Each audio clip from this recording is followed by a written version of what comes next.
insolvencia, persona natural y conciliación.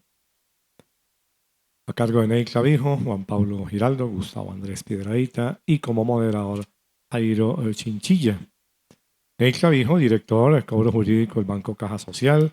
Juan Pablo Giraldo, abogado, socio de Escudero Giraldo Abogados.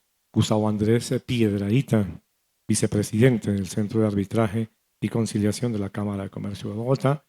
Y nuestro moderador Jairo Chinchilla, árbitro, liquidador, promotor e interventor y director de Chinchilla Orozco Abogados. Les agradecemos su presencia con nosotros en este panel.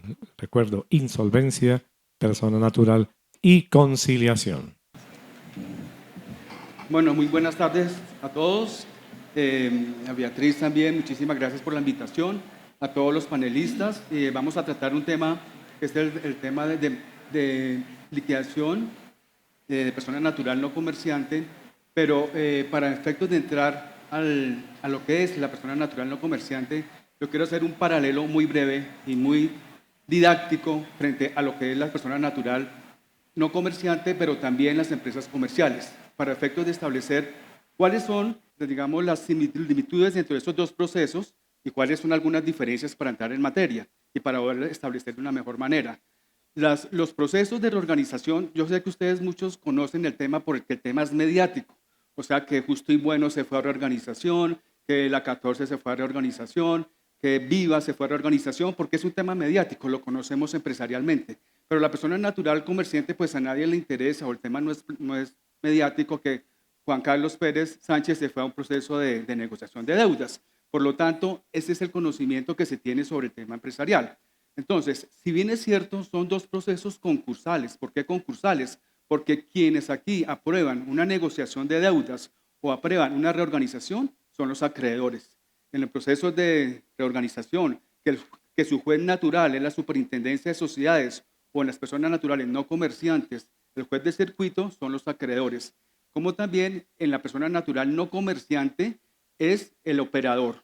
Son los acreedores porque entran en un proceso diferente y no es ante la misma Superintendencia de Sociedades. Son dos cosas diferentes, pero la similitud es que los acreedores son los que aprueban esa parte. En la parte empresarial se llama reorganización de sus deudas. En la parte de persona natural no comerciante se denomina negociación de deudas. Entonces son cosas diferentes, los procedimientos son diferentes también y es importante establecer que el tema de la reorganización empresarial, los 116, es gratuito. El persona natural no comerciante tiene unos costos del centro de conciliación que son muy diferentes a todo el tema de procedimiento frente a llegar al último acuerdo. Por eso quería ser como breve, pero para que haya un entendimiento por parte de ustedes sobre las dos figuras que son diferentes. Entonces, hoy nos están acompañando el doctor Juan Pablo, el doctor Clavijo y el doctor Gustavo Andrés Piedradita. Y entonces empiezo para empezar a tener una estructura sobre todo el tema de la persona natural no comerciante, que digamos es el punto que nos atañe en esta conversación, y vamos a empezar con la siguiente pregunta. Doctor Juan Pablo Giraldo, al momento de acreditar ante el operador la calidad de no comerciante de un deudor, para ser admitido en el trámite de insolvencia, surten múltiples interpretaciones que demoran el proceso. ¿Por qué pasa esto? ¿Cómo corregirlo desde la etapa de presentación para que no se dé esa ambigüedad en la interpretación de la calidad del deudor? Gracias, doctor Juan Pablo. Bueno, muchas gracias. En primer lugar, Beatriz, muchas gracias por la invitación. Doctor, muchas gracias por la invitación a este panel. Y en aras al tiempo vamos a ser muy concretos, porque por supuesto esta hora es bastante crítica para ustedes. Han tenido una cantidad de conferencias y temas y esta hora puede ser difícil desde el punto de vista de la atención. Entonces seré muy concreto. Hay que partir de la base, muchos de ustedes saben el tema, lo trajinan día a día, otros no, que para clasificar a un proceso o a un trámite de negociación de deudas de los reglados por el Código General del Proceso en Colombia, es necesario no ser comerciante, porque los comerciantes tienen un foro distinto desde hace muchos años, que es entre nosotros la Ley 1116, Ley de Insolvencia Empresarial. Y allí, en las primeras de cambio del trámite de la negociación de deudas, hay una dificultad. La dificultad es establecer si quien se presenta al beneficio de ese trámite es o no es comerciante. Y si bien uno pensaría que el tema está absolutamente resuelto, porque el Código de Comercio nos trae unas reglas súper claras, etcétera, etcétera, pues la realidad es que no, y esto ha sido objeto de litigiosidad y sobre todo de múltiples demoras en estos trámites. Ustedes saben, como recuperadores de cartera y como gente que gestiona profesionalmente estos temas, que aquí el tiempo es oro. Entonces, definitivamente la demora en estos trámites es una erosión a la posibilidad de obtener un pago, así sea parcial, de la obligación. Entonces, ¿cuál es la dificultad? La dificultad es que muchos deudores que realizan actividades habituales y profesionales que son catalogadas como actos de comercio, no están inscritos en el registro mercantil. Entonces, evidentemente son comerciantes, así no estén registrados, pero ahí viene la primera dificultad. Muchos conciliadores, nos hemos dado cuenta, simplemente lo único que revisan es si está o no está registrado. Está registrado es comerciante, no estás en el trámite, no estás registrado, bienvenido a la negociación de deudas, cuando en realidad, pues evidentemente eso no es así. La prueba de la condición de comerciante está dada por la afirmación que hace el propio solicitante de que no es comerciante. Estamos en un trámite de buena fe. Evidentemente nosotros le creemos a la persona que hace la solicitud, el conciliador está en la obligación de hacerlo. Sin embargo, la carga de contradecir esa afirmación la tiene el acreedor. Pero esa carga de contradecir esa afirmación desde el punto de vista del trámite viene mucho después, cuando ya ha sido admitido el proceso y el acreedor simplemente tiene 2 o 3 días para presentarse a una audiencia de negociación de deudas y ya no tiene el tiempo para recabar las pruebas necesarias para mostrarle al conciliador de que esa persona en realidad pues es comerciante. Entonces es una realidad práctica de casi todos los días. Ahora, esa es una primera dificultad que se puede resolver simplemente con una mayor atención y una mayor revisión que de los documentos debe hacer el conciliador. Y por supuesto hay otra dificultad que paso rápida por ella, más desde el punto de vista procesal, y es que algunos conciliadores consideraron que, que el juez civil no era competente para conocer de estos problemas, porque la ley tiene una redacción, digamos, si tú la interpretas desde el punto de vista literal, podrías llegar a la conclusión de que no es competente sino solamente para conocer de las objeciones a los créditos. Entonces muchos conciliadores dijeron, no señor, el único que resuelve si es comerciante o no soy yo, porque el juez no tiene competencia. Entonces ahí había una primera pelea que había que surtir. Afortunadamente vía tutela eso ya está resuelto. Sin embargo, pues ha sido una serie de temas que necesariamente desde el inicio impactan sobre esta figura y que hacía que los tiempos se extendieran, doctor. Básicamente, como en aras de la rapidez, es lo que quiero decir. Ok, entonces tenemos conclusión. Persona natural, comerciante, que no tiene, no comerciante, que no tiene una actividad mercantil o sociedad, o sea socio de alguna empresa, pues se va al tema de negociación de deudas ante el operador de insolvencia, persona natural. Muchas gracias, doctor. Doctor Clavijo, algunos deudores, cuando acceden a esta figura, no reportan bienes muebles ni inmuebles. ¿Están de acuerdo entonces, para la celeridad de este proceso, que se revise la posibilidad de la liquidación directa y en consecuencia evitar el desgaste y costos del centro de conciliación y de los jueces civiles municipales? Hago una introducción al tema, porque es que en la etapa empresarial, en sociedades de reorganización, el empresario puede irse a la liquidación judicial directamente. En esto no está contemplado que la persona natural pues vaya directamente a una liquidación. Entonces, esa es la pregunta, doctor. Muchas gracias. Buenas tardes a todos, a Beatriz y a mis compañeros de panel. Frente a lo preguntado, estamos de acuerdo que un deudor que no tenga bienes se pueda ir directamente a liquidación patrimonial. No tiene sentido que tenga que pagar por un servicio ante un centro de conciliación cuando él ya tiene claro que no tiene cómo proponer una fórmula de arreglo. ¿Sí? El que no tenga bienes no significa que de pronto no tenga ingresos, pero puede ocurrir que en el momento en que él tome la decisión no tenga ni siquiera empleo. Entonces, de acuerdo, sí estamos de acuerdo que pueda acudir directamente a la liquidación patrimonial.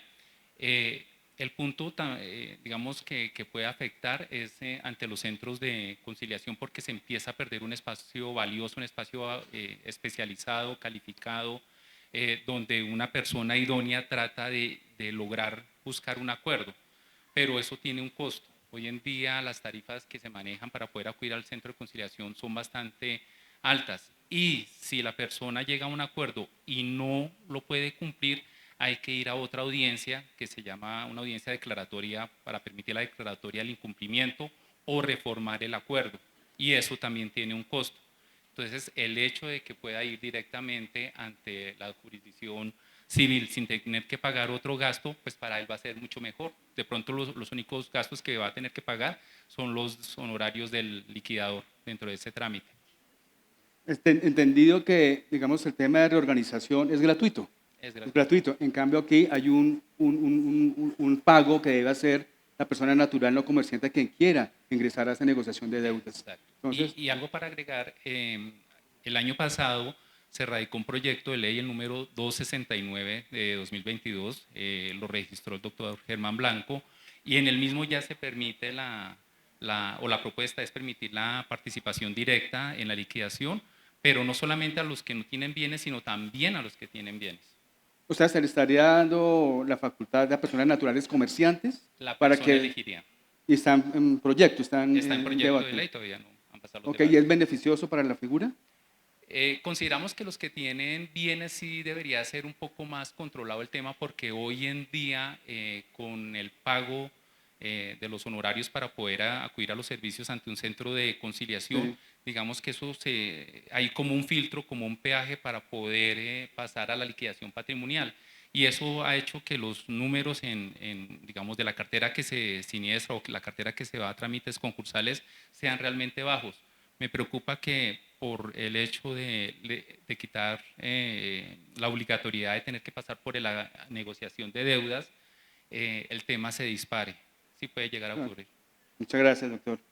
Doctor Gustavo, ¿cómo las áreas de conciliación, judicialización e insolvencia pueden convertirse en un aliado más estratégico y potente que impulse la recuperación y normalización de la cartera? Gracias.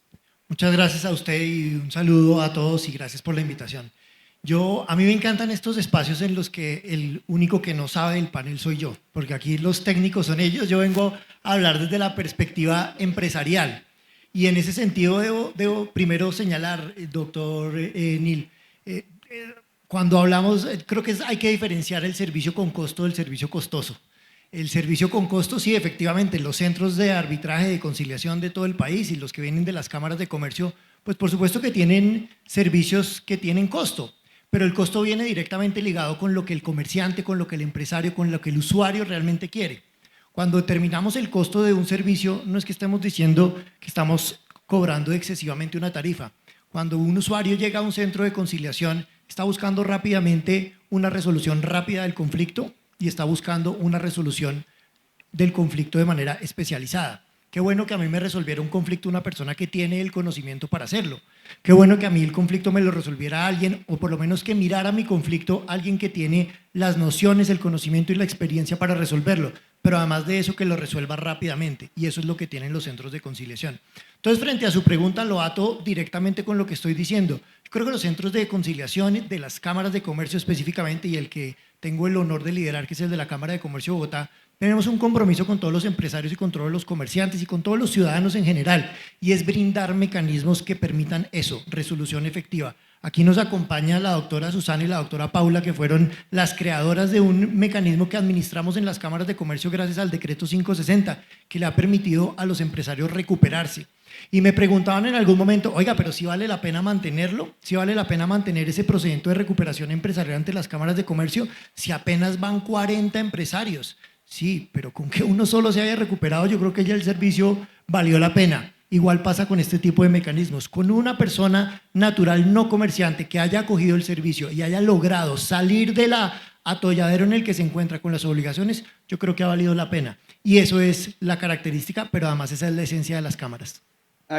Doctor Gustavo, hay recurrentemente una problemática con los liquidadores judiciales cuando el proceso va a liquidación patrimonial de los juzgados civiles municipales, y es que los jueces jueces, pues esa es una estadística que hay, que los liquidadores, el juez, no sé si por desconocimiento, porque no tienen la norma clara, como usted lo dice, pues le decretan unos honorarios de 100.000 pesos, de 500.000 pesos. Obviamente algo absurdo, algo que no tiene relevancia sobre ese tema.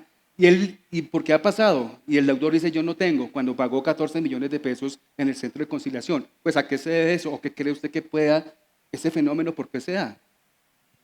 Pues es que básicamente lo que hace la gente es pagar por la obtención de una resolución rápida de la controversia. Cuando nos ponemos a mirar cuáles son las cifras y las comparaciones siempre serán odiosas, pero permiten que las personas tomen decisiones estratégicas. Cuando usted acude a instancias como por ejemplo en la Superintendencia de Sociedades, que tengo la capacidad de hablar de ello porque así se maneja y así hemos tenido la oportunidad de hacer el paralelo de cuánto se demora un procedimiento ante un centro privado y cuánto se demora un procedimiento ante la superintendencia. Y va muy de la mano de qué es lo que está esperando el usuario. Cuando nosotros estamos ya resolviendo 3 meses, se acaba el procedimiento, en la superintendencia todavía no ni siquiera empezado a analizar si admiten el procedimiento. Eso, si usted le traslada esa carga al comerciante, al empresario o al usuario, que es quien está esperando una resolución rápida, pues evidentemente acudir al centro privado ha valido la pena. Muchas gracias, doctor. Doctor Juan Pablo, ¿qué opinión le merece la iniciativa de extender o unificar la normativa de la persona natural no comerciante al resto de las personas naturales? Esto lo digo como quiera que haya un proyecto de ley precisamente para que se le dé esa oportunidad también a la persona natural comerciante. Es decir, hoy en día, ¿cómo opera? La persona natural no comerciante puede acudir tanto a la Superintendencia de Sociedades a prevención o al juez de civil de circuito. Entonces, ¿cuál sería, digamos, si es beneficioso o no para la figura o a ver? Sí, doctor, realmente el proyecto de ley apunta a extender el trámite de negociación de deudas también a las personas naturales comerciantes que así lo deseen.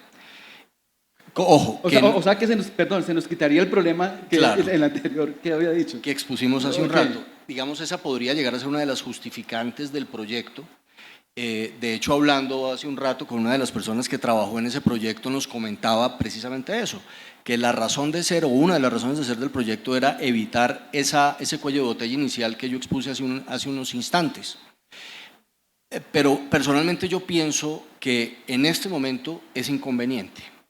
Es inconveniente porque el origen de la insolvencia de la persona natural comerciante es distinto al origen de la insolvencia del comerciante, sustancialmente distinto.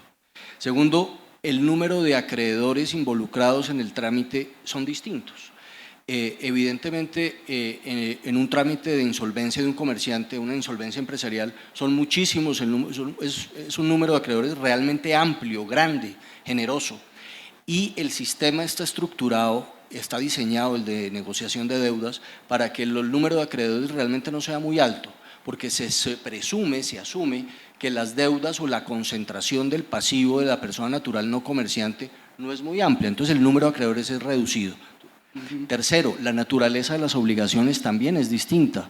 Cuando estamos hablando de comerciantes en insolvencia, pues entonces entran a jugar a creencias laborales, a creencias de proveedores, a creencias con unas garantías mucho más robustas y sofisticadas, garantías mobiliarias, garantías fiduciarias, que en principio, no quiero decir que no ocurra, pero en principio uno diría en la persona natural no comerciante esa estructura de garantías no está, si acaso una hipoteca, claro, pero es diferente. Entonces, que el conciliador, que es quien soporta ahora todo el régimen de negociación de deuda, asuma todo ese nuevo universo de asuntos, puede llegar a ser difícil desde la práctica y puede llegar a colapsar el mecanismo, puede hacerlo más demorado y pueden suscitarse no pocos problemas. Entonces, aunque sí se requiere, pienso yo, una modificación a la ley, porque no es perfecta, se requieren ajustes.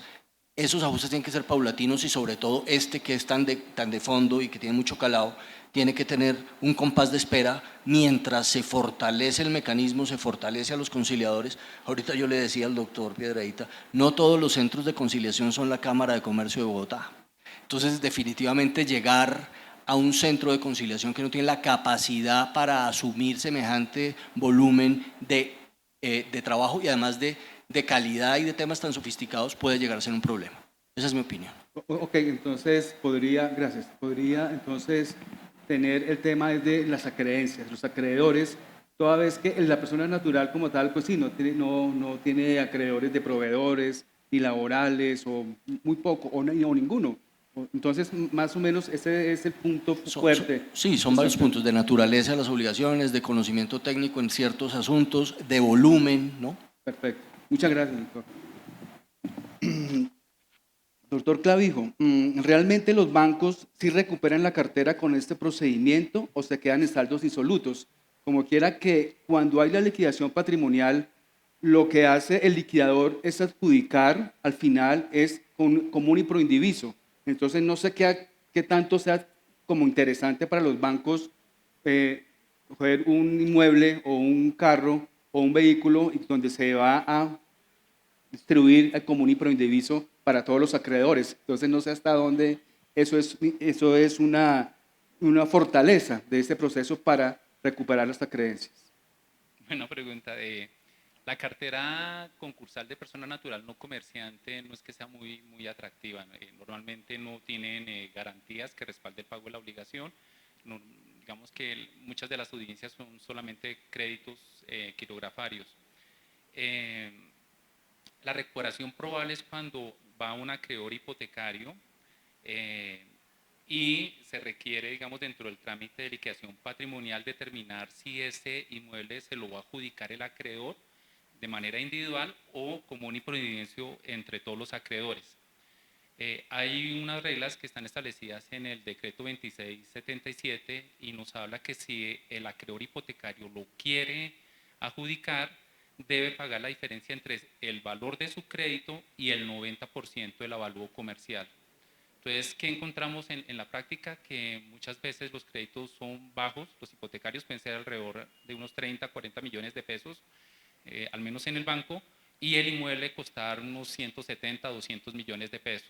Entonces tendría que pagar una diferencia, aportar un dinero muy grande pues, para poder adjudicarse el inmueble, y haciendo el ejercicio costo-beneficio con los gastos de legalización, mantenimiento, realmente no amerita hacer esas inversiones fuertes.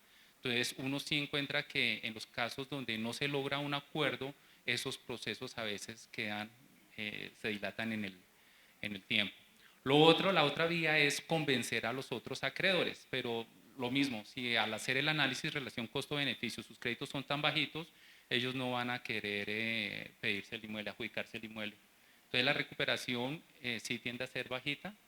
En la cartera de consumo, la cartera de libre inversión es muy bajita. En la cartera hipotecaria sí hay una mayor probabilidad, pero no tanta como uno consideraría que puede suceder. Se recupera más en los procesos ejecutivos. En esos procesos de insolvencia de persona natural o comerciante, por lo general, los acreedores en un 100% o en un gran porcentaje es la banca, son los bancos. ¿Cuál es la política, digamos, que usted está en la banca, de poder dar el voto positivo a un acreedor, a un deudor, o depende de muchas circunstancias? Depende de muchas circunstancias, pero digamos que al interior del banco siempre hemos querido acompañar al cliente en toda la traza de riesgo. Incluso la atención de los trámites de insolvencia en la entidad son atendidos por personal interno. O sea, para que, digamos, se sienta el cliente acompañado en todo momento, podamos ser mucho más ágiles en las audiencias, tener la información financiera en la misma audiencia cuando así se requiere. ¿Y de qué depende? Sí, depende pues de la graduación, la calificación, los bienes que existen, la intención del deudor de querer solventar o pagar las deudas, de la racionalidad del acuerdo que se propone, Okay. de todo eso. Entonces hay una serie de estudios. Muchas gracias, doctor. Doctor Gustavo, ¿cuáles recomendaciones podría hacer para que la gestión de cobranza prejurídica, negociación y conciliación no generen dificultades en la presentación de las acreencias en los procesos de insolvencia? Yo primero quería decir que el comentario que hace el doctor Giraldo es en positivo, ¿no? No todos los centros de conciliación son los de la Cámara de Comercio de Bogotá, lo está diciendo en positivo, y lo digo porque allá doctora Betancur en Oriental me empezó a hacer, uy, como en el colegio, como diciendo, mírelo, mírelo. No, es en positivo, está hablando positivamente. Yo debo decir, frente a su pregunta, y creo que el doctor Clavijo además lo decía, que importante sería que los bancos en realidad apoyaran este tipo de procedimientos, pero además las entidades públicas también lo hicieran. Porque ¿qué nos hemos encontrado? Cuando al procedimiento se acerca la DIAN, se acerca la UGPP, se acercan los bancos, a veces las respuestas no son tan favorables y uno es el que tiene que ver al comerciante sufrir. Los procedimientos y las audiencias que se dan en el marco de estos procedimientos, tanto el de insolvencia de persona natural como el de recuperación empresarial ante las cámaras de comercio, pues tienen un sufrimiento detrás. Tienen una persona con obligaciones financieras, tienen una persona con la llamada del banco cobrándole, tienen una persona en realidad con una controversia y con un conflicto que está tratando de superar. Qué bueno sería que las entidades, por ejemplo la DIAN, que hace unos meses había sacado una iniciativa para que la gente participara en estos procesos y se den unos descuentos, en realidad eso se ratificara en el marco del procedimiento, porque encontramos a veces que se anuncian cosas, pero cuando lo llevamos al procedimiento mismo no se tiene portal y llega el usuario, llega el cliente, llega el deudor al procedimiento y en realidad sus expectativas no son satisfechas. O llega y cuando tienen un término, como por ejemplo el de recuperación empresarial, que tiene unos términos muy justos en la ley, 3 meses, y el banco se demora porque el que estuvo en la audiencia no es el mismo que da el positivo, entonces tiene que irse y preguntar, y el procedimiento es la pregunta sube y correo electrónico y tengo que esperar que me respondan, y se acabaron los 3 meses, y el único que queda ahí sufriendo es el cliente. Entonces yo creo que eso sería acompañar al cliente, acompañar al usuario desde el principio hasta el final, tal como lo acaban de señalar. Exacto, así se vaya a liquidación patrimonial. También hay que hacerle seguimiento, colaborarle y apoyarlo. Claro, tratar de ver de qué manera se puede recuperar. Perfecto, gracias, doctor Gustavo. Doctor Giraldo, desde la creación del proceso de renegociación de deudas de persona natural no comerciante consagrado en el Código General del Proceso desde el año 2012 hasta la fecha, en su opinión, ¿cuáles han sido las fortalezas y debilidades de esta figura? Bueno, digamos que la fortaleza en sí misma es el procedimiento mismo. Vamos a haberle entregado a un sector de deudores que no tenía un mecanismo idóneo para ser escuchados y normalizar sus pasivos, una herramienta para hacerlo. Eso de suyo ya es lo más positivo. Sin embargo, si concretamos un poquito, hay dos cosas que me parecen acertadas del régimen, que son la sencillez para acceder al procedimiento. Es muy fácil acceder al procedimiento. Realmente la ley no incluye requisitos difíciles de cumplir. Quien quiere tramitarlo y está en el supuesto de hecho para hacerlo, lo puede hacer sin ningún inconveniente. Y en segundo lugar, haber entregado la carga o el soporte de todo el mecanismo de la recuperación a los centros de conciliación es bien importante, porque entregarle eso a un mediador profesional genera un ambiente importante, un entorno para volver menos rígido el tratamiento del problema, entregar otras soluciones y hacerlo un poquito más amigable. Y esto pues no es carreta, esto realmente está avalado en números. Este mecanismo ha sido importante. Este mecanismo tiene muchas falencias y tiene muchos problemas y pueden ser superados, pero también ha tenido cosas importantes y eso hay que rescatarlo.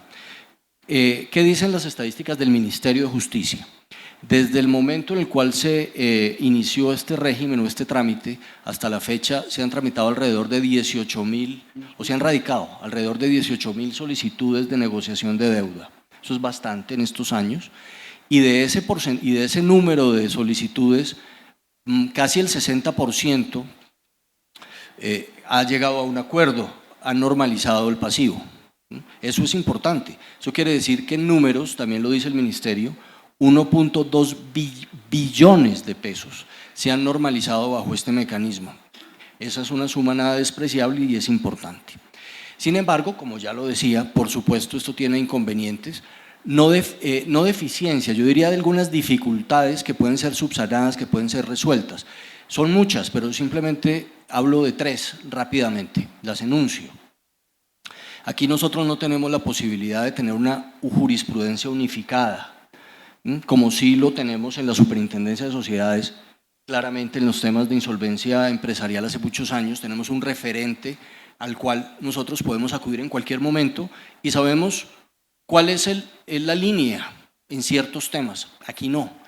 Aquí, por tratarse de un tema que el conflicto en la negociación de deudas lo conoce en única instancia un juez municipal, nos hemos encontrado con circunstancias como que a un mismo problema jurídico hay diferentes respuestas en diferentes despachos. Entonces eso, por supuesto, crea perplejidad y no hay seguridad. Y la seguridad en la práctica viene estando dada por sentencias de tutela que como que armonizan la situación, pero eso de todas maneras genera demoras en los trámites y no genera tranquilidad al operador. Eso en primer lugar. Pero tampoco quiere decir eso que nosotros estemos de acuerdo en que haya una segunda instancia, ni más faltaba, porque esto, por supuesto, implicaría un aumento en los tiempos. Simplemente, como idea, es que el Ministerio de Justicia fortalezca mucho más sus posiciones en relación con este tema y nos entregue algún referente para que todos los operadores jurídicos podamos caminar tranquilos en estos temas y, por qué no, también los jueces que van a conocer de los problemas. Ese es un tema. El segundo es que no se puede tramitar directamente, eso ya lo tocaron ustedes, una liquidación patrimonial, sino que hay que pasar por el peaje de la negociación de deudas. Y entonces uno encuentra acreedores que tienen bienes muy escasos, que no alcanzan para pagarle a los acreedores, pero tampoco, sobre todo, eso es lo más importante, tampoco tienen una fuente de ingresos que le permita proyectar unos pagos a futuro. Entonces se sabe que no va a haber acuerdo. Entonces es una pérdida de tiempo y un saludo a la bandera estar sentado en un proceso de negociación de deudas cuando sabemos que no vamos a negociar ninguna deuda y que simplemente es un prerequisito para entrar a una liquidación patrimonial. El proyecto de ley supuestamente va a superar ese tema porque existe la posibilidad de que haya un camino directo a la liquidación. Y tercero, pues es lo que denominamos los procesos, las negociaciones en hibernación. Y son esos procesos, esos acuerdos que se han incumplido, pero que para poder llegar a la liquidación patrimonial necesitan también pasar por un peaje, que es el peaje de la recuperación del trámite de la reforma, del acuerdo, pero para eso hay que pagar un precio y ningún acreedor va a meterle plata a esto cuando ya ha hecho sus proyecciones y sabe que no va a tener recuperación. Y evidentemente el deudor no tiene los mecanismos, los recursos, ni siquiera la voluntad en muchas ocasiones de hacerlo. Entonces tenemos una gran cantidad de procesos incumplidos que están hibernando, lo cual es completamente indeseable y a eso también tendría que apuntarle la ley para que haya una solución, ya sea quitando la tarifa, reduciéndola, o simplemente pudiendo acudir directamente al juez para levantar la mano y decir hubo un incumplimiento y tramitar todo ese tema allí directamente. Esa sería como la idea. Una de las debilidades también de estos procesos, cuando se llega a la liquidación patrimonial, es lo complejo del juez civil municipal, que muchas veces llegan a 4 o 5 años de llegar a la adjudicación. Entonces no sabemos, si es la pregunta, doctor, si que los honorarios decretados por el juez, pues con frente al liquidador, que no son tan representativos como los de la Superintendencia de Sociedades, entonces pues obviamente el liquidador como que se desanima, no hay ese incentivo y muchas veces los liquidadores renuncian a llevar esos procesos de liquidación de adjudicación. Claro. Creo que sería un tema importante para... Lo que usted plantea es muy acertado, pero además va de la mano con el hecho de que si usted revisa las funciones del liquidador en la liquidación patrimonial, total, son prácticamente ninguna. Entonces, finalmente, es un diseño que le falta pulirlo. Incluso en algún momento estuvimos pensando en algún foro académico también, ¿y por qué no desjudicializamos la liquidación y trabajamos eso a través de daciones en pago y ya?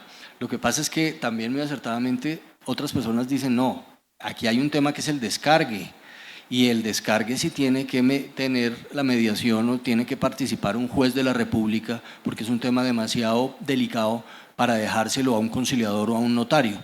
Ahí está el debate, pero ciertamente, doctor, es así. Muchas gracias. Y ya paso aquí a la pregunta con el doctor Clavijo, teniendo en cuenta también su respuesta. Es la unificación de criterios frente a los jueces civiles municipales. Por ejemplo, allá algunos dicen, digamos, ¿será que la liquidación patrimonial sí se debe tramitar si el deudor tiene o no bienes? ¿Si hay desistimiento tácito? si hay una sentencia anticipada, no hay criterios sobre eso. Entonces, todos se van a tutelas y no hay unificación de este criterio. Frente a eso, doctor, digamos, los jueces civiles municipales emiten autos opuestos con relación a la aplicación del desistimiento tácito en los procesos de liquidación patrimonial. ¿Cuál es su opinión si opera o no el desistimiento tácito en esta clase de procesos? Gracias. El desistimiento tácito es una figura que coloca fin al proceso, ¿sí? Y tiene unas consecuencias de esa declaratoria por inactividad. Las consecuencias son que no interrumpe la prescripción, que no opera la caducidad, en este caso sería del reporte del dato negativo, y no se puede volver a presentar el trámite sino pasados 6 meses. Entonces, el problema de entrada es cómo articulamos los efectos que hoy se consagran en un artículo que es el 317 del Código General del Proceso a los trámites concursales. Si se supone que la etapa previa es un trámite de negociación de deudas que cursa ante los centros de conciliación y donde se declararía el desistimiento es en la liquidación patrimonial que está ante un juez. El juez le devolvería entonces el expediente al centro de conciliación. ¿Y qué haría el centro de conciliación? ¿Esperar 6 meses para volverlo a presentar? Entonces parece un poco como irracional, como poco práctico y de entrada, digamos, creo que la ley no contempló nada al respecto porque en los trámites concursales prima la oficiosidad del juez. El juez es el que lo debe impulsar y debe buscar la salida. El tema, como no está, digamos, consagrado desde la misma ley, no se indicó qué procesos estaban excluidos del trámite de insolvencia, pues lo ha venido a suplir la Corte Suprema de Justicia. Inicialmente lo hizo con los trámites de sucesión, porque no podía dejar, digamos que indefinida la adjudicación de una masa de bienes, y posteriormente, a la luz de que se trataba de una universalidad, pues vinieron otras liquidaciones, como la liquidación de la sociedad conyugal, la liquidación de la sociedad patrimonial, después vinieron los procesos divisorios, posteriormente los procesos de alimentos, pues porque hay una protección al menor, en esos procesos no cabría la posibilidad de la declaratoria del desistimiento tácito. Y digamos que esa regla que montó la misma Corte se aplicó como de una manera muy mecánica a los procesos y siempre se decía que no era posible. Sin embargo, en los últimos años sí hemos visto varias sentencias de la Corte donde ya se ha ido rompiendo un poco esa parte hermética y de hecho ya hay declaratoria por la misma Corte de desistimientos tácitos. Muchas gracias, doctor. Muchas gracias, doctor Pereira. Para terminar, doctor Gustavo, y ya, digamos, teniendo o resumiendo acá las conclusiones, porque vamos a terminar, ¿qué mejoraría el proceso de insolvencia personal natural recogiendo pues todas estas inquietudes y muchas más que habrán para efectos de otros congresos? Seguro que sí. Una cosa muy sencilla, hacerlo más práctico. Yo creo que cuando el usuario llega, el usuario está esperando primero resolver su conflicto, su controversia, y debería permitírsele al usuario que se respetara, esto finalmente es un mecanismo de resolución de controversias, permitirse al usuario que goce de lo que es la esencia del mecanismo. Yo quiero que usted me resuelva mi conflicto. Nosotros los centros no tenemos la capacidad de elegir directamente quién va a ser el conciliador. Qué bueno sería que uno pudiera decir, ¿y usted quién quiere? ¿Usted qué le gusta? Como pasa con el arbitraje o como la misma conciliación en derecho. ¿Usted quién quiere que le resuelva su controversia? Si tuviéramos esa facultad, seguramente el cliente con más confianza acogería un servicio sabiendo que ese es el que le va a ayudar. Bueno, doctor, muchísimas gracias. Muchísimas gracias a todos los panelistas, doctora Beatriz. Muchas gracias por el tiempo. Es decir, es mucho tema, son muchas controversias, son muchas preguntas, pero me están diciendo que el tiempo, pues estábamos ya finalizando para poder entrar Sí. a la hora del almuerzo. Panelistas, muchas gracias, muy amables a ustedes por su intervención.